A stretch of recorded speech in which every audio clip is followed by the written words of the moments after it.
we had 12,000 employees in 9 countries.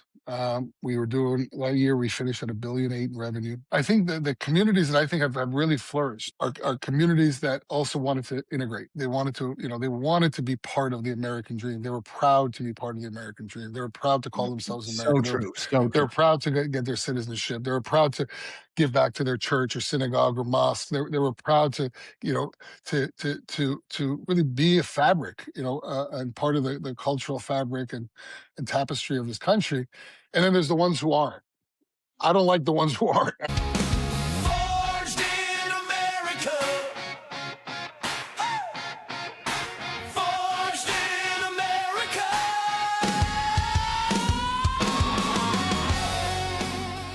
All right, Al, we are 21, right? Yeah, no, I think Episode 21? this is the magic episode 21. So, Sam, we were told when we got into this midlife crisis of ours here that 1% of podcasts get to episode 21. Congratulations. Here we are, episode 21. Thank you for being here as our yeah. MVP. I'm happy to be the lucky number. All right. So, welcome to episode 21, Lucky 21 of Forged in America. As always, I'm Ravin Gandhi with my buddy Al Goldstein. We both love the sound of our voices so much we could not help ourselves from starting this podcast. And no one thought we would get to episode 21. And today, here we are with a phenomenal guest, Sam Nazarian. And he is an expert in all things hospitality and nightlife. SBE was Sam's company, and he basically built 100 hotels and 150 bars and restaurants. I would say almost anyone who listens to this podcast has been to one of Sam's establishments. We're talking about places like Hyde, Katsuya, SLS, Beverly Hills, South Beach, the Mondrian, the Delano. He sold this business for $850 million and has also started a whole bunch of new things we're going to get into with Tony Robbins and Mark Anthony. But super honored to have you, Sam Nazarian. Thank you. Thank you to be on show 21. That's a good number. Yeah. No, so Sam, great to be on with you guys. Sam, so this is super fun because we've known of you through our mutual friends for a long time. And then the first time you and I ran into each other was in Miami, which is kind of funny. So I guess that's something that we could talk about is our mutual migration. What is so amazing to me, Sam, and I just watched the clip where Tony Robbins, who everybody knows, interviews you. Your family came, you were 4 years old when you came to LA from Iran soon after the revolution. And your father became a tremendous success story in America with Qualcomm. And how did having, growing up with a dad who was doing all these kind of things as a recent immigrant and coming from a different culture, like impact you as a kid? That's a great question, and one I reflect on a lot now that I have 3 kids myself. The things that I remember as far as, the dinner table, if you will, kind of having those moments where, my dad was, really trying to rebuild himself and rebuild the family and rebuild kind of the net worth that he lost completely in Iran overnight. And, and his background is he was, fatherless and born in the ghettos of Iran in 1931. So I remember my dad always being optimistic. I remember my dad always, being very forward thinking, some very, very, entrepreneurial and Machiavellian investments that he made ultimately ballooned into an investment into, owning a pretty meaningful piece of his startup out of San Diego. That ultimately became what it is today and Qualcomm. And I think that really resonated a lot to my ambition as a young kid. So Sam, And Sam, things I ended up doing. first of all, by the way, I don't know how many of our listeners know what Qualcomm did or does. My first cell phone, I guess all of us dating ourselves here, was a Qualcomm phone. It was like this, like thin, Flip phone. yeah, Qualcomm phone I got in college, and it just puts things into perspective. But one thing I'd love to double click on is what happened that forced them to leave in '79, and what did they have to do just in terms of getting to the U.S. and reestablishing life? Well, I think in 1978, the Islamic fundamental movement started to really grow in Iran. A lot of that, the Shah had become somewhat weaker.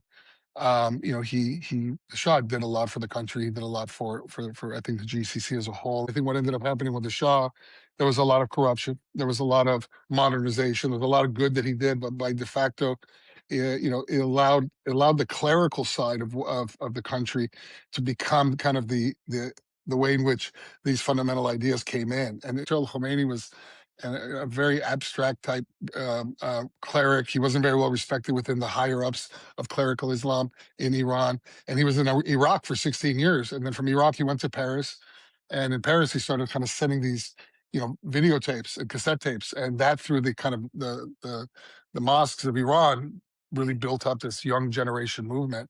They thought the Soviet Union were going to invade, and through the communist apparatus they already had in Iran, so they figured religion would be a good bridge and a good stop. But Iran was the center of the Middle East. I mean, it was a country with four seasons. Tehran was really like nightclubs and restaurants and philosophy, and obviously the Persian culture going back 2,500 years have been on the forefront of all of this. And So coming back, Sam, to you, I understood that you were around 22 when you started your first enterprise. Is that correct? correct, yeah, formally, yeah. my first one. And I also understood that you told Tony Robbins, hey, look, I was a big consumer of nightlife. I was a young kid. I was going out to bars, and that was the genesis for maybe your interest in starting that. Do you think that's very common amongst like young entrepreneurs that, hey, I like something, so I'm going to do something in that space? Or did you particularly spot a void in the Los Angeles, the West Hollywood situation, because that you ended up being such a pioneer in that area? I think if you take a couple years before that, my first company, I had when I was 21, I had a B2B cellular company in partnership with a company called Nextel, which I started from scratch, and I got it up to like a 4 or 5 million revenue business and sold it to Nextel. And it was a couple $1 million sale for me. That was my first business. Through that process, I came and joined the family office, and prior to starting nightlife or even getting involved in nightlife, I was at that point kind of thrown into understanding how to diversify some of our family's assets into real estate, namely multifamily. And by buying multifamily and understanding, underwriting and just really diving into it, we ended up investing in a hotel with one of our general partners, and that's what got me into the hospitality business. I realized how important entertainment and food and beverage were to these hotels, and I also realized that hotel company, at least the hotel company we invested in, outsourced all of that. So that was kind of my aha moment, and so we invested in many more hotels over the next 2 or 3 years, all asset classes, like airport hotels and full branded hotels and things like that, and a lot of boutique hotels. But in 2002, at 26, is when I decided to start my own company, SVE, and the premise of that company was and is to create the ecosystem, right? And what is, Sam, what does SBE stand for? SB was just a nickname of mine. When I was growing up, people used to call me Sammy Boy, and I played high school basketball Sammy boy. and baseball. So it turned into a nickname, and then coming up with a name for an entertainment company it was Sammy Boy Entertainment at first, and then that shrunk to what is today SBE. SBE. And Correct, yeah. so the vision of SBE, you said you want to create the whole ecosystem. Correct. Which is very unique at that time, and still is, by the way. It was, if I wanted, because ultimately I wanted to create my own hotel brand. And when I was an investor with other guys, I didn't necessarily. I thought more of it like Izzy Sharp and Saul Kersner and Conrad Hilton. Those are the guys I started to study, and I really felt the brand. And that's one instinct I had that I got right. Everything else, ups and downs, but the thing that I got right, and I would say that was, building brands and building brand to scale.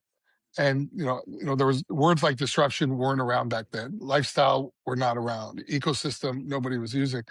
But what my first idea was, if I want to build a hotel company of the future at that time, which I was 26, 27, I wanted to build something that I was looking for, which ultimately became SLS. And also I needed to understand, have the credibility of all the verticals. So I started a restaurant company. And the first thing I started was a nightlife company because it was just the easiest thing to do. You buy a place, you put some. So how did you get going? Yeah, and also you say it's the easiest thing to do, but I mean this is a brutal business. Okay, by the way, I've dabbled. So when I was 25, I sold my first company, and then so of course, like what does every kid do? I decided to open a high end bar in Chicago, Right. and ultimately I decided I'm a much better consumer than I am owner of that product. It's because it's Sure. really really hard. Right. And we talked, I think, on our second episode about Al's foray into this, where, it just kind of went south and he had all these complaints and it eventually closed.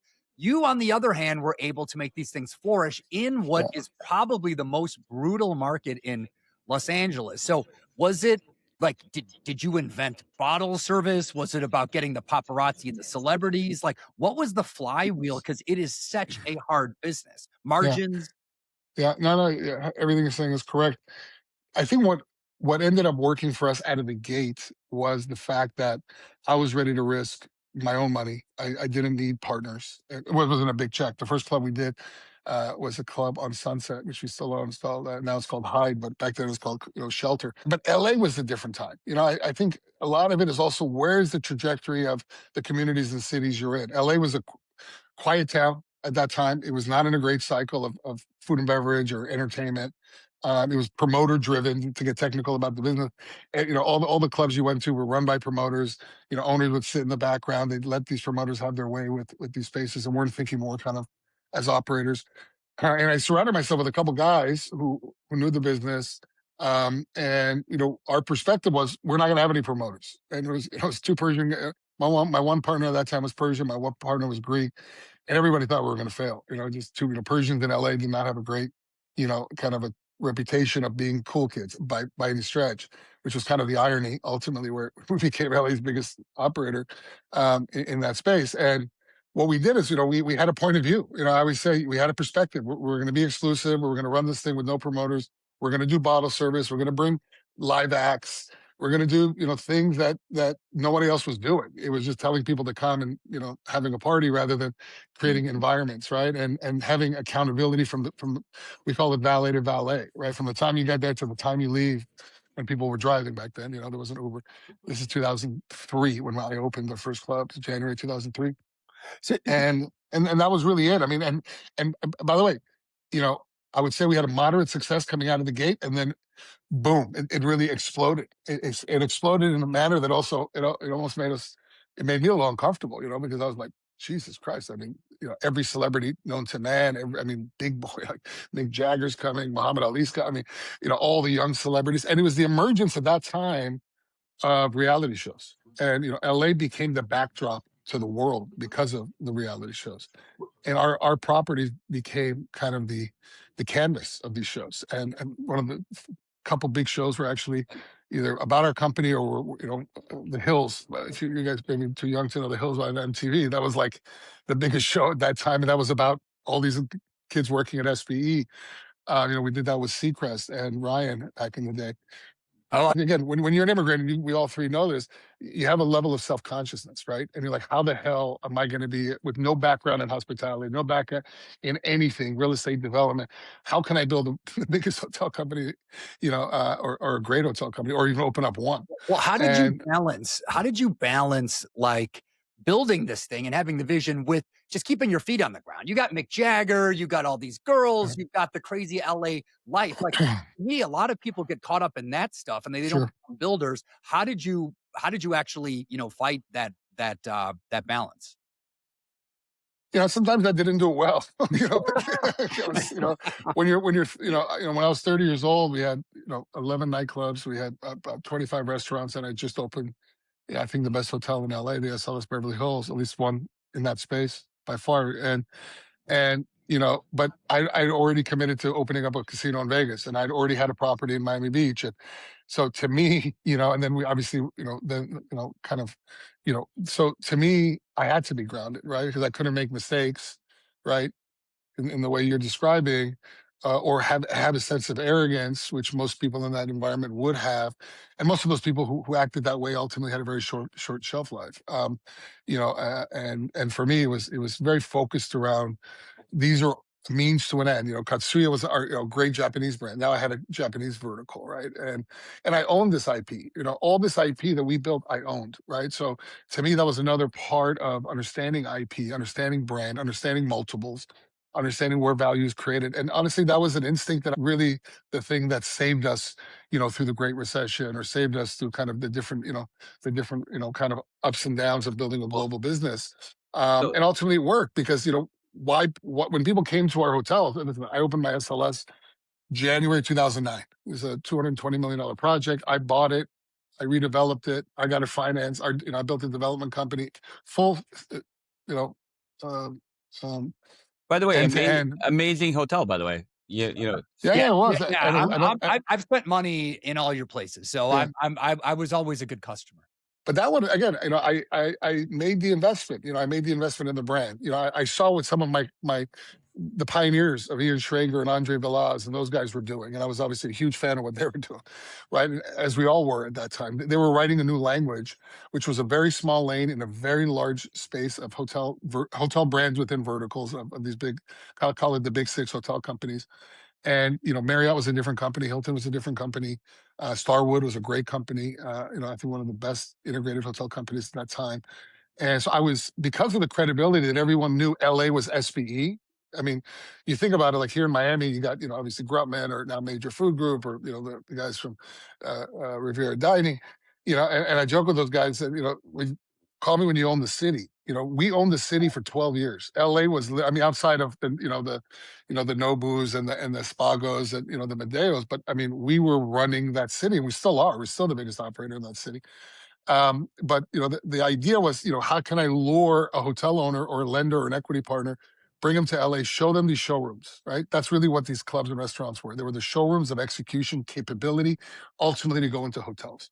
And that's really how we look at the business. And they were a very important vertical, because no other hotel company, even still to today, no other, they don't want to understand the experience side of these hotels. They want to outsource all those things. And that was really our core differentiation of how we grew to 100 Well, hotels. I love this idea that what you just said, the clubs, that's the showroom. That's like kind of the teaser. So someone comes Exactly. in there and they think, wow, this guy can execute. This is amazing. And then that's sort of like now I don't want to say Trojan horse, but the real vision is the hotel, because that's Correct. the operating business. And that's how you can close the capital that a lot of Exactly. these guys who are kind of like running by the seat of their pants, and they're selling bottles of whatever Sky vodka. For you, that's just kind of like the the patina, well, but you really want the bigger deal. Yeah, it was reaffirming. First of all, they were very profitable, and they still are. Probably not as profitable as they were in probably 2006, seven, and well, eight, but nobody's drinking anymore, right? We talked about it. Is the Gen Zers? What is it? They drink like you 10 know, they- percent you as know, much. it's funny. They don't drink at home, but they're still like I mean, there's so many festivals now. I mean, all these festivals are packed, and they're getting, maybe they're not drinking, they're doing other things, they're doing gummies and things like that. I don't know, but it's definitely changed. It definitely has changed. I mean, the revenue numbers on alcoholic industry is down. People are going out less. I think they're going out back. They're going out less in their homes, right? But I think at that time, to your point, it was more about, not only can we do this, but the big part is, okay, we owned LA. I mean, I'm just saying that just because it was a fact, and then can I export that into another market? And that's really what SLS Outreach did. When we opened in another market, and that was really I'd say the ultimate, proof of concept. Sam, here's one of my questions. Just having run a number of operating businesses, and just in this world, having run one of these, bar lounge, just seeing how painful it is with the number of employees and the types of employees that you have to manage. Like, how many people did you have at your peak operating as part of SBE? How many employees? December 19, we had 12,000 employees in 9 countries. We were doing that year. We finished at $1.8 billion in revenue. Um, we had sold over $4 billion in lifestyle branded residential up to that point. Um, yeah, the numbers are huge, and that's why we got the multiple that we did. I But to your point, I mean, listen, Yeah, how did you operate that efficiently? Because it seems like you're talking about a very diverse set of employees trying yeah. to do something very hard, deliver a great experience to very needy guests and customers. Well, yeah, yeah, yeah. I mean, it's a great question, because so I had 7 offices at that time. Our main office was in New York. The global HQ was there, and then we had our biggest office was in Miami, because we had 12 hotels in the Miami area. 7 on the beach, and then a couple in Brickell, and a couple up in Hollandale and Design District. And then we just opened up the SLS Bahamas, which was a massive project that we did in Baha Mar, with 300 rooms and 21 F&B outlets. And so those were kind of the. And then we had an office in London, we had an office in Doha, we had an office in Singapore, and we had an office in Vegas. I think it's about 7. And so I ran it, I compartmentalized the verticals. The hotel company had its own vertical. We had a corporate team, which kind of did all of our kind of FP&A, our finance, our audit, our components there, investor relations. And we really didn't have investors. I mean, it was me, and at that time, it was me and a public company. I was a super majority equity, and then they were on my board. And we really pivoted at that point as well to be asset light. So in our business, through success, you build a couple of them, right? And then you can convince a guy, to let us manage his hotel. Like, ultimately, that's the holy grail. And that's where you get the 20-year contracts, and that's where you become a perpetual fee stream for 20 years. And that's where you get the multiples. And because of that, I was able to really work regionally and work by vertical. And then the entertainment and nightlife in LA, which I kept and I still own, that was run by our LA team. And that was a team that's still with me today, which is, but much different environment today. California is the worst state in the country to do anything. Forget about the taxes. And Everyone talks about the tax. That's going to hijack the podcast, and Al's never going to stop talking. But the thing, Sam, like, how amazing was it to have your dad see you flourish like this and to just kill it? Like, can you talk about how you see the picture behind me? I mean, my dad passed away 4 years ago. 4 years ago in 8 days, and March 18th at 91. He lived an amazing life, very impactful life. And I remember the first time I walked in his office, and in our office, and before I started my own company, I said, "Dad, I'm going to start a company." I remember it was Christmas Day, and the office was closing. And I said to him, "I'm going to start a company. Here's the idea. I want to build a hotel company, but I have to do food and beverage and entertainment." He's like, "Well, we don't do that." And I said, "Oh, I know. I'm 25, and that's what I want to do." And I said, by the way, I'm buying this nightclub on Sunset Boulevard. great, And, great. and I think I'd already bought it at that time. I don't remember, but out of respect to him, I wanted to make sure he was in support of it. I said, "Dad, I'm going to do this, but this is the and I explained to him, again, it was an idea. I mean, obviously looking back, 25 years later, obviously with a different lens of kind of track record. But I remember, and he was you could tell he was very frustrated with that decision, and rightfully so. What was the moment when your dad kind of was there a moment when he was like, wow, like, this is amazing, kind of what you've done, 12,000 people, like, did he get to see it all the way? Yeah. You saw it all the way, the good, the bad, the warts, the global recessions, the this, I mean, all those things.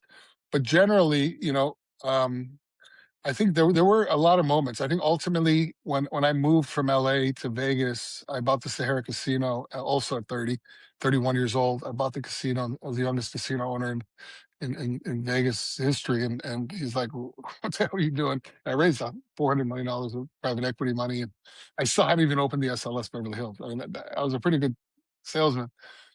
And, he came to Vegas, and I drove him around the Sahara. I was here, a 31-year-old kid, 1,600 rooms, 2.5 million square feet. And I told him all the stuff I want to do to it. And that was I think, exciting moment for him. I think opening up, things that he could go to, right? Because he was older, but he was still traveling a little bit. But, when I took him to Katsuya in Brentwood, our first Katsuya, which was like a game changer, or the bazaar, when I discovered this crazy, unbelievable chef out of DC named Jose Andres, that in 2005 no one had ever heard of, and not that no one had ever heard of him, but he wasn't who he is today. He had 3 restaurants in DC and a regional, James Beard, and we convinced each other that we were going to build this new brand and make Spanish food cool. And we did. And I brought him in as my executive chef for SLS, the SLS brand, and I created this brand Bazaar, which is like a Persian name. What was it about him that you thought, like, this is the guy that's gonna go big? And did you envision how big he's become? I I don't think I could envision how big he become, and I think he still, even though we don't work together and haven't for a while, he still gives me credit for putting him on the platform. And then, like anything else, he saw the opportunity, and he executed, and he had the perspective, he had the point of view, and God knows he had the showmanship of something that was really interesting. And he obviously pivoted obviously a lot in the philanthropic work of what he does. But I remember the first time we got connected, we got on the phone with this guy, and it was a 2-hour call. 95% of the call was him. 5% was me, telling about my vision. But when I'd already designed the space and I already named it. So when he came in, I don't know if you ever went to the Bazaar Beverly Hills at the Yes. SLS, but it was 14,000 feet of, like, this crazy wonderland, right? With mixology and culinary and patisserie and retail and very cool stuff. And they'd never been done before, really. I saw a couple places in Paris that had done What that. I'm hearing a lot in your story, Sam, is never been done before. Creative, original things. And I think that, I don't know if were you aware at that time that you were doing so many original things, or was it just like, well, this thing that I have in my mind doesn't exist, so I'm going to create it? I wasn't so much hadn't been done before, but it hadn't been done before in that way, and especially hadn't been done before in LA, right? And getting on the plane and saying, I'm going to go see this Jose Andres guy in DC. And okay, well, we didn't have Zoom back then, right? So it's like you had to get on a plane, you had to go, you had to make the time. And I did. And it was 3 days of just walking around and understanding why he was so successful in DC and his vision. And you make bets. But this wasn't a time now where you just go on LinkedIn and say, I'm looking for a chef or get hired. There was no consultants in this world, right? Yeah, no, Right. no AI chef available just yet. There was exactly. And so, a lot of it was, spending time and spending the time, having 10 conversations, 9 of them telling you to go pound sand. And listen, at that time, even though as big as that was, but I mean, I hadn't, I made my deal with Jose Andres in 2006. So 2006, I was, I had a couple Katsuyas open, I had a couple this and that, and the entertainment and stuff like that. So it wasn't like I was like a proven restaurateur that he was going to hitch his wagon to, right, by any stretch. So, and to his credit, just like Katsuya's credit, Chef Katsuya was still my partner 22 years later.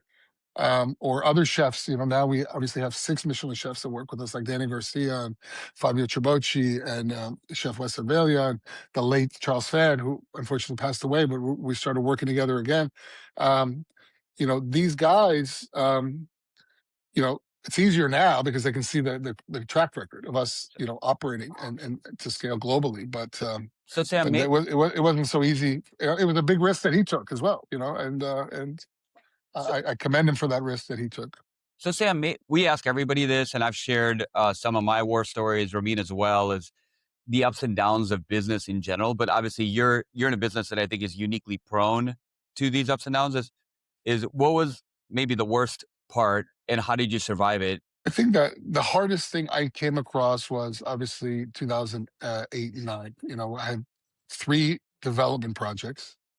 I was just finishing the SLS Beverly Hills, which is a $220 million project, and I was lead on everything. And we had just bought a casino a year prior in Vegas, and Vegas got decimated by the recession as you back then, as did New York, as did Miami, and the property there, which I couldn't get any financing. So to me, the hardest part was, and I think it ended up becoming one of the best assets and the best kind of PhD programs I went into, because when I started, it just went like this.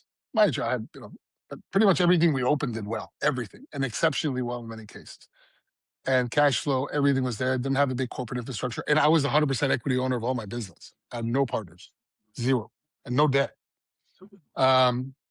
So from an operating business was one thing, but then I had all these assets that were in different phases. And that's when I could have just handed back the keys and called it a day.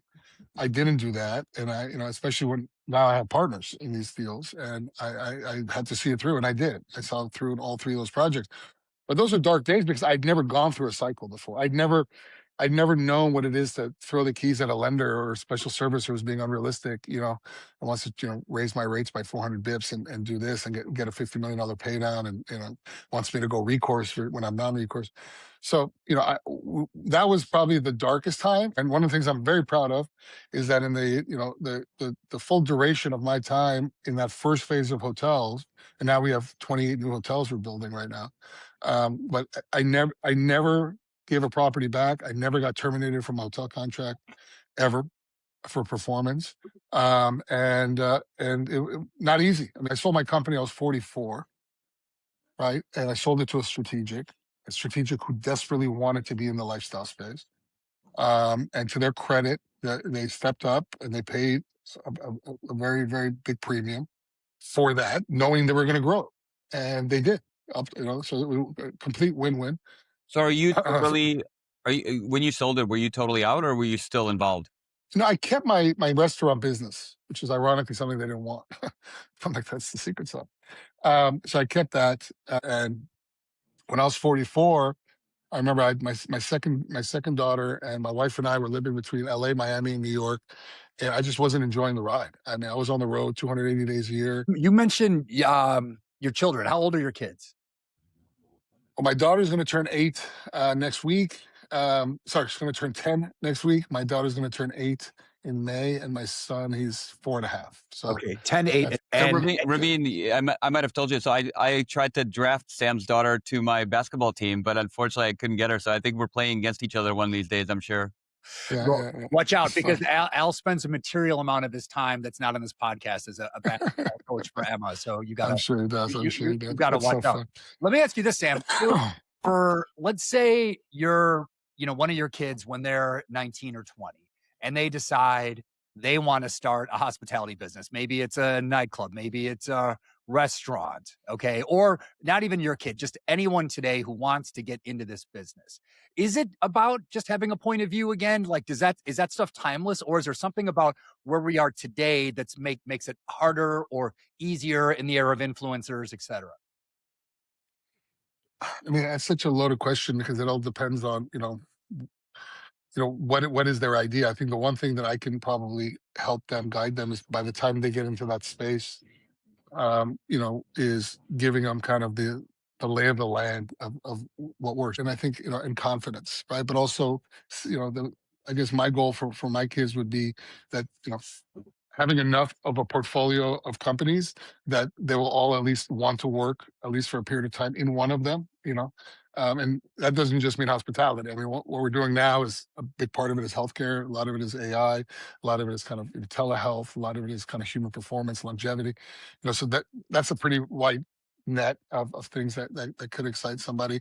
A lot of it is what we're doing is obviously on operations, development, construction, architecture, design, right? So the goal is building enough of a net that they'd want to work and hopefully go and get life experiences and come back and give value to the organizations. Well, Sam, I think that's a good pivot to what you're doing now. So maybe you could tell us a bit about what you're doing with Estate, which I think you just were touching on with Tony Robbins and Mark Anthony and Richard Atias, and then HQ on the hotel side. Yeah. So in back to 2019, so I knew I was going to sell the company. I had the right buyer. It was the right time, and and also I'd become somebody different. I was 44. I was very unhealthy in the sense of just physically. I needed a knee replacement. I was not working out. I could barely walk with my right knee. That led to a lot of other issues that I had. And I really didn't have a place to go to get better, in the sense of, a component of whether it's healthcare, whether it's kind of this curiosity of functional medicine, all these things that back then, 2019, were just emerging. And I really wish that there was a property that I could have gone to that really focused around this, right? So I quickly realized early on that was going to be my differentiator. I was going to try to become the leader in integrated longevity and build a hotel brand, a luxury hotel brand, and residential that brand. And it was so fun. And I created the business plan. Literally, I wrote it out for both HQ and for the estate. And I gave it to one of my guys. He typed it up, and we went to kind of on our old branding, and then we started to kind of start telling the story. But as we started getting more and more integrated into the launch, I started saying, I need credibility in this space. Kind of like Philippe Stark was my credibility, going back 25 years. And then I read, as corny as I listened to a book, by Tony Robbins, Life Force by Tony Robbins. And I listened to it in literally 24 hours. I almost didn't sleep because it was just like boom, boom, boom, boom, boom. And obviously, it's And not just, and it wasn't just did you know Tony at that time or not? never met him. Oh, got it. I never met him, and I wasn't looking for a partner. I was looking for strategic relationships because I knew how to market residential and I knew how to market hospitality. I needed the expertise, but then I came across this, and I'm like, I found a guy who knew a guy who knew one of his guys, and I got on with a guy named AJ Gupta, as a long-standing relation partner of Tony's, and just nicest guy in the world, one of the smartest financial guys ever. Sold his company also for a huge check, and now works with Tony and their partners. I called him. I said, "Listen, AJ, this is what I want to do. This is what I've done." It's like, "Okay, great. Let me run it by Tony." And I don't know what he'll say. We get pitched, quite often. And I said, "All right, good." And I didn't think twice about it. And a week later, he emails me and goes, "Tony's interested to talk to you." So that's how it happened. And literally, it was as authentic. Finishing each other's sentences. Obviously, he is who he is. He's, I think, the most impactful person, one of the most impactful people that has ever lived, because he's touched so many people's lives and he's changed the perception of so many people. He decided to invest in this platform called the Estate, and we'd already started building all the infrastructure, the brand standards, and getting a pipeline going. And where we are today is, the best way I could describe what we're doing is, a luxury hotel company that is 100% focused on integrated longevity, human performance, and make that as an experience, in addition to all the other food and beverage and all the other experiences we already have. But picking location, you have 13 projects being built right now, 13 resorts, from a hard stop to where we are a year, almost 2 years later, since we announced September 24. We have over 1.8 billion residential, $1.8 billion worth of residential coming out of the ground. We're in 7 countries. And we also have a diagnostic partnership. We have a preventative medicine partnership. We have a full med spa, many med spa partnerships, but the best brands in the world. And it is, I think, the most comprehensive ecosystem out there for consumers like us three, who want to optimize, our wives want to optimize. We want to go Well, places I'll tell you, when I looked at the deck and you have the video with Tony Robbins, and and he does like 4 or 5 minutes when he kind of talks about the vision. Last weekend, I was down in Miami with 3 very old friends, and I'm 52, these guys are 53, and what are we talking about? Longevity, health. What are you doing? What are you doing? And it's such good product market fit, because when I saw that, I was like, like so much of our lives these days is about being healthy and that kind of thing. So I think that you're really onto something, especially with him as a partner. And no, and thank you. And no, we know that we're already the largest in the space just because of our committed contracts. And I think, the part that is very fun for me is, like you said, this is not only a great business, but it's a great disruption, but it's also going to change people's lives. And it already has. I mean, we partner with a company called Fountain Life, which is based out of Orlando. That's the number one diagnostic, preventative medicine, AI, functional medicine platform. They're our partners. We're building longevity centers with them. All right, now they have 4. We're building 4 with them. This is like where you can go home, in your communities to get the best testing on earth, all under one roof, all the best, beautiful environments, not having to go to Rochester or Cleveland Clinic or these places. I mean, we have the best ecosystem, and literally, that's really what luxury is today. Luxury is longevity. Mark is also a partner, Mark Anthony, and he's a partner in everything I do at SBE.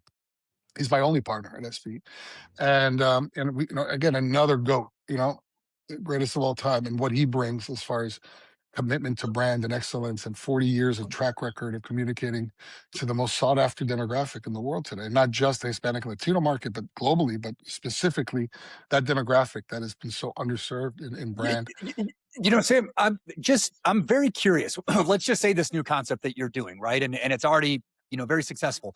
When it's in your mind, how do you figure out how to price things? Because that to me is such a big question when you talk about luxury and you talk about spaces, like, because there's so much competition, but yet in a certain demographic, for the right consumer, people don't care what things cost. Like, Right. and so how do you figure that out? Well, in our world, like, we have competitive sets, right? So, for example, we're building a hotel in Puerto Rico, we're building a hotel in 100 acres in the Dominican, we're doing 8 kilometers of beachfront in El Salvador. We're doing 3 residential towers here. They're all priced differently with the context of those communities, right? So, Four Seasons is not the same price at Denver as it is in, let's say, in Paris. So that's a good thing about the hotel business. You have the flexibility of changing your prices daily, right? It's not like rentals or other asset classes. That has the downside as well. But I think for us, when we think about positioning, our competitive set, and maybe saw it in the deck, we're competing with Amman, Rosewood, Auberge, one and only. That's where the brand sits, and that's where it gets priced within the kind of ADR, average daily rate, from that perspective. The residential part also gets priced in that luxury segment as well. So when we're doing a project here, we're doing 2 projects here in South Florida, in ground up, just estate branded residential towers, or we're doing a huge project in Saudi Arabia, a whole peninsula we're doing there with the Red Sea Global team. Maybe Tehran. Maybe Tehran. Maybe Well, Tehran. Make we were gonna Tehran say, yeah, greater. we're gonna need to have the tea in Tehran. That's gonna be our our Dude, next well, meeting. I want to get your view as someone who is so connected to the Persian community. When you saw what happened over the last 10 days, like, what do you think? Well, listen, you have to look at what's happened over the last 47 years. I mean, I think Iran, well, not Iran, but this kind of hijacking of our country by this fundamentalism has created, 92 million people, 92 million hostages. I mean, if 5% of the people maybe identify or work within kind of the IRGC and the mullahs, but the other 95%, mainly kids, mainly young people, have been hijacked and held hostage, just like North Korea, just like a lot of countries, that are held hostage. So I think, to me, when what I saw really as the demise is really what happened the last 2 years. When Israel took out Hezbollah, they took out Hamas, they took out the Houthis, they took out well, not all of them, but basically declawed them. The militias in Syria, the militias in Iraq. That really was Iran's strength. That was their only leverage. And once that went away, this paper tiger model of what you see today. I mean, right now, they sent some missiles and they sent some drones and things like that. But so to me, it was just a matter of time. And then if you look at the end of the beginning of the year, when the people went into the streets and started protesting, and 30 or 40, I don't know how many thousands of them got massacred. They weren't out there because of Trump telling them to go or because of Israel. Right? They were out there because they had no future, right? And that was, I think, when Trump and the Israelis realized that was the most vulnerable time that they can go do it. Obviously, for the first time, remove the cancer, and that's really what this regime is. It's a cancer, and has been a cancer, and it was metastasizing all over the Middle East. It was metastasizing in Venezuela. It was, obviously supporting Russia and Ukraine. So I think that's what they tested, and it was.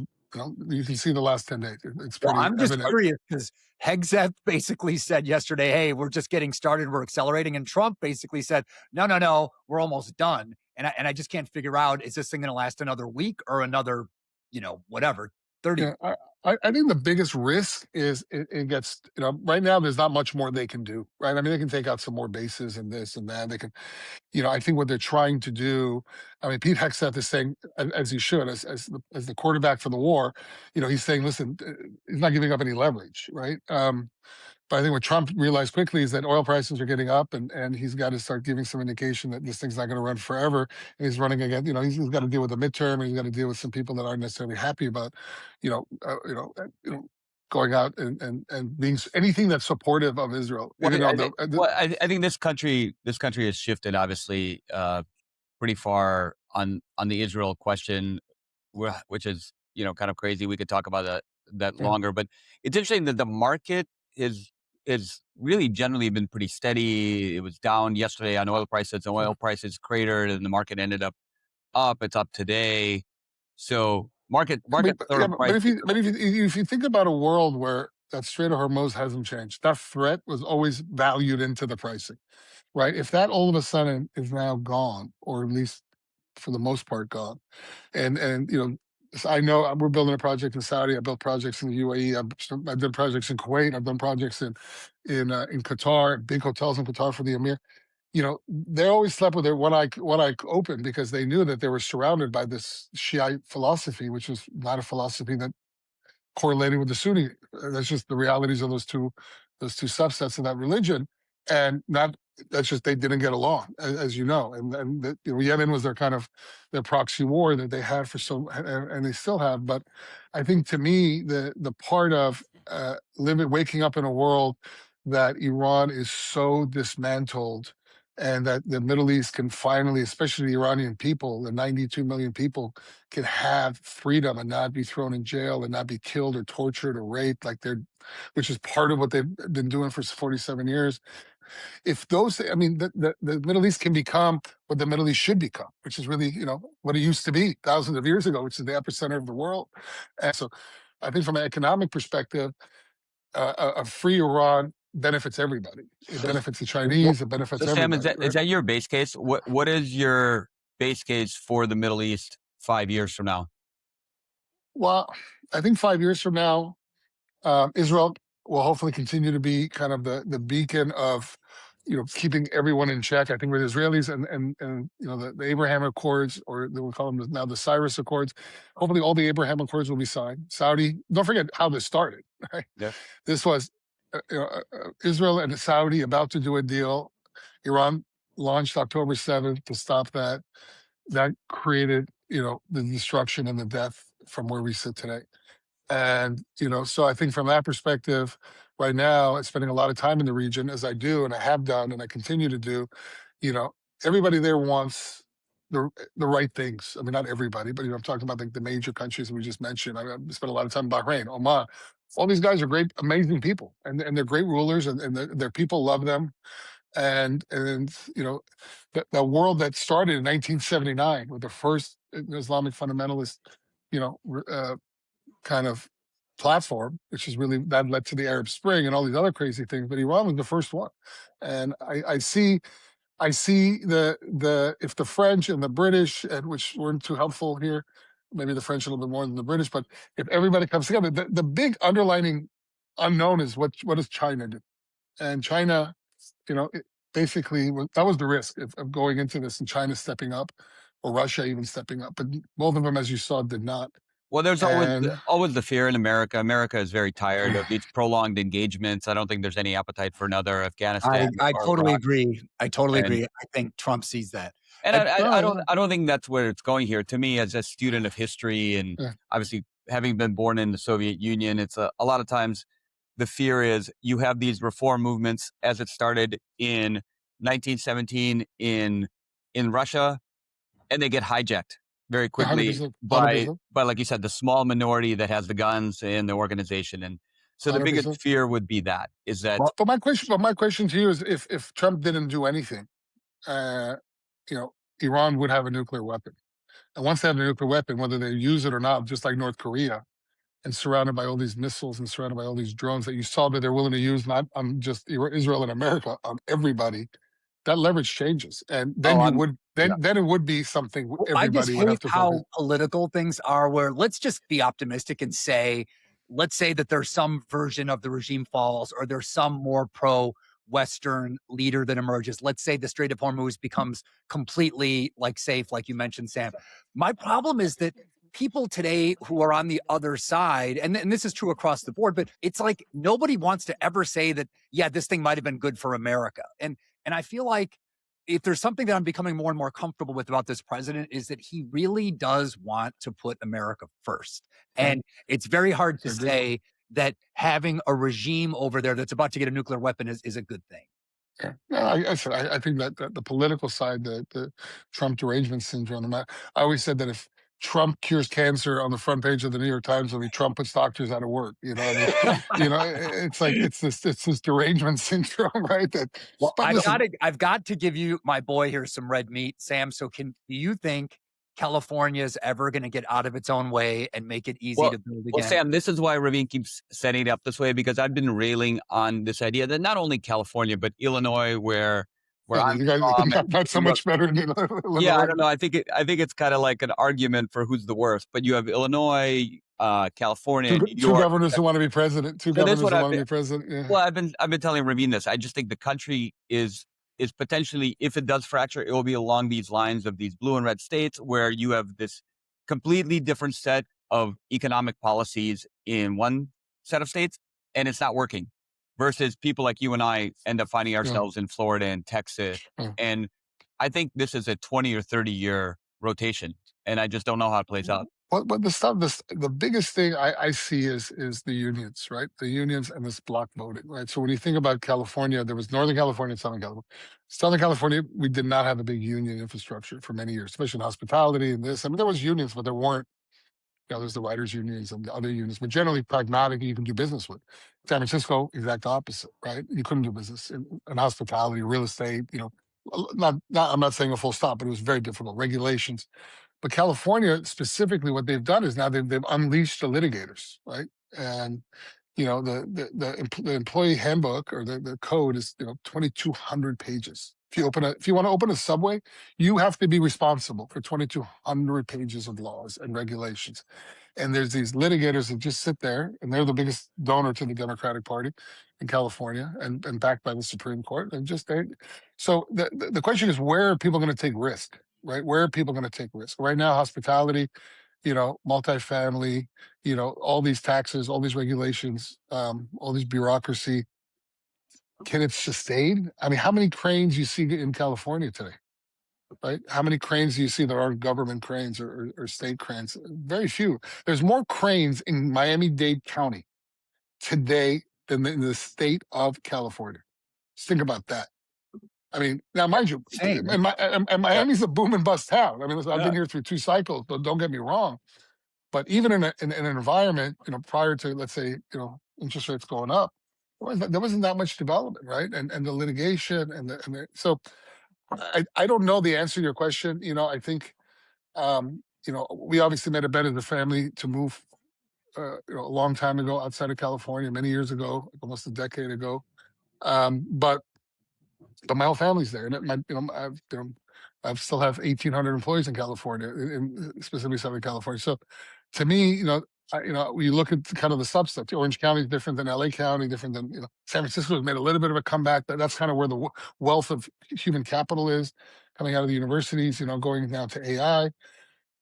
So I mean, California is still the 6th or 5th biggest economy in the world, but I look at it as a trajectory of that state is not a state that is open to entrepreneurship and it's a very it is what it is. I mean, listen, The you other see by the thing, laws they're passing. the other thing I'd like to get your quick perspective on, Sam, is the issue of immigration, because you employ so many people. And we know in hospitality, you're going to get a lot of people who might be undocumented. But then on the flip side, you also have a great perspective about the immigrants that come into the country, because Sure. your family obviously came, created thousands of jobs, lived beyond the American dream. We're seeing today a lot of frustration with people seeing communities where 60, 70% are on SNAP and they're kind of taking from the country. And it's such a fraught issue. What is your general view about immigration, from like the Sam Nazarian worldview? I mean, I think as somebody, as I think the three of us have all said, we're all kids of immigration. I think immigrants, when immigration is done correctly, first generation immigrants add the most value to any country, because you have a chip on your shoulder, you want to do well, and you also appreciate the country more than anyone else, because you know what you just left and you know what you have, right? Yes. And I Agree. think 100%. second generation, maybe a little bit less, but I think the communities that I think have really flourished, like the 3 communities that, like us, that are all on the call, right, are communities that also wanted to integrate. They wanted to, they wanted to be part of the American dream. They were proud to be part of the American dream. They were proud to call themselves American. So true. So They were true. proud to get their citizenship. They were proud to give back to their church or synagogue or mosque. They were proud to, to really be a fabric, and part of the cultural fabric and tapestry of this country. And then there's the ones who aren't. I don't like the ones who aren't. I don't know who. I'm not saying who is or isn't. I'm just saying selfishly for me, I like the ones that I just talked about, like the 3 of us are and come from. I mean, I'll tell you, my parents came with nothing. They both left everybody in India. And I remember it was the late 70s, early 80s, in the town that I lived in. And I'd come home from school, and I mean, the way my parents raised us, they spoke their language, dialect Gujarati, in the house. So my sister and I could understand it. But Yes. I mean, our life was Easter, Halloween, Thanksgiving, Christmas, presents Yeah. under the tree, July 4th. Like some of all my white friends are like, dude, you are like more American than American any than of me. us. And I said, that's how a lot of Indians of the 70s and 80s were. And Yeah. look how well Indians have done. Yeah. And it's and I married an Indian girl. It's not like I'm against the culture. It's that I do think that there is a very toxic strain that's going on where there's this entitlement of certain groups who come to America now and they think that they're going to create a little version of their country and eschew American. It's like I don't think there's any appetite for that. Well, Yeah. Sam, I think this is a great way to close. And as you said, I think immigrants, first generation Americans tend to appreciate this country more. And that's one of the key reasons why, joking aside, we actually started the podcast and called it Forged in America. This idea is that we get to be part of this unbelievable experiment that's only been around for a few hundred years and hopefully will Yeah. continue to be around. And I'm super optimistic. It sounds like you are as well, that Yeah. this doomerism that's infected part of this country and part of the narrative is just wrong. And Yeah. I think there's so much opportunity in it. And it's amazing that you're creating it, and a lot of our guests are creating it. So, And we have a lightning round which we're customizing for you, Sam. So the first question is, which celebrity made you the most starstruck when they walked into one of your places? Probably Muhammad Ali. oh, that's awesome. Yeah. And how about a female one? That's a tough question to answer. There was quite a lot that got me starstruck. But Okay. actually, probably when I met my wife, that was the most. Oh, look at starstruck that I've ever answer. been. These Persian guys are so smooth. He thought about it. You could see the thought bubble. By the Okay. way, I've met her a number of times, and she's so cool. So it's a great answer. Thank you. I googled Sam Nazarian wife, and I told Al, I said, okay, at some point we're gonna have to bring that up. At least you brought it up organically. My last lightning round question is, what % of your day is spent with people asking you for reservations, favors to get in, or have you avoided all that? Yeah. Maybe not even. I wouldn't say maybe not even 1%. I mean, the people that we have a very good infrastructure, and a lot of people who want that, they know where to go, and they know the the parts of the company that they go to, but it's very very limited. Now I may get more again with all these new hotels. The 28 hotels we're building right now are coming online, but right now it's even then it wasn't that much. Back when I had 100 hotels, it really wasn't that. Sam, last question. We've asked everybody their book that they want to recommend. We're going to compile them in the future.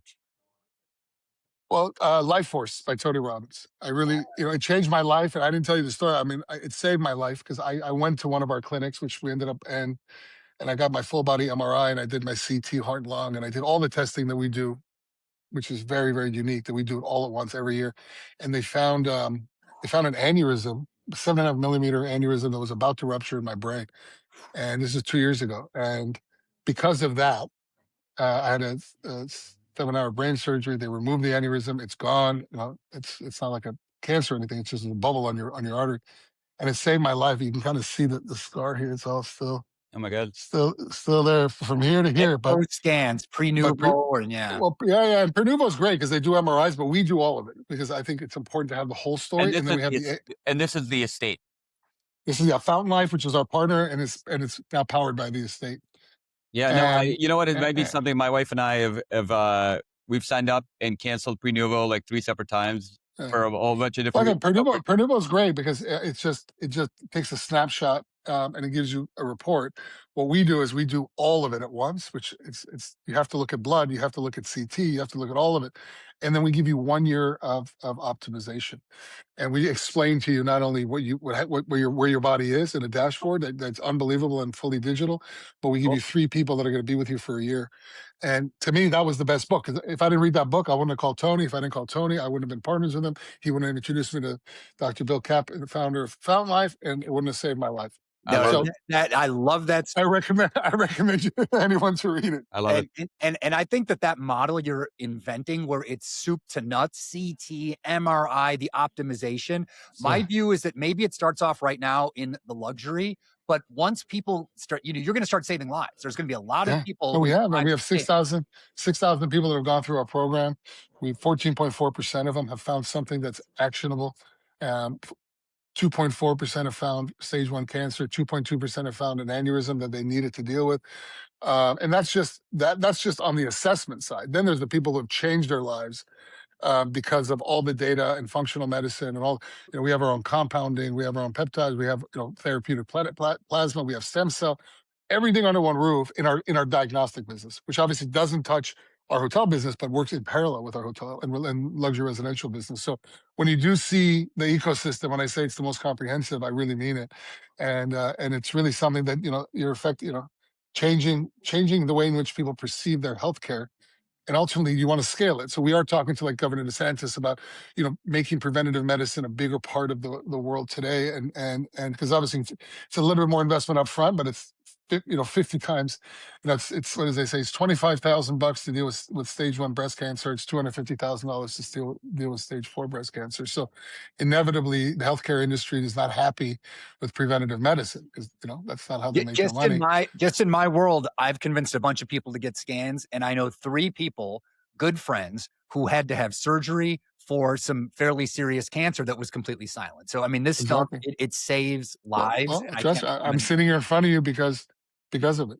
Honestly, I mean, I'm not even sugar. You can see the scar on my head, right? It's it saved my life, and it saves the lives of a lot of people we know. But it's not just about that. It's about being curious enough to make the investment, to focus on something that is so important that you can prevent and also then optimize. And that's the fun part, the optimization. Our properties are designed for optimization. Our hotels and resorts are designed where you come in, we already know you, we got you set up, we got the best components and the best hardware and software.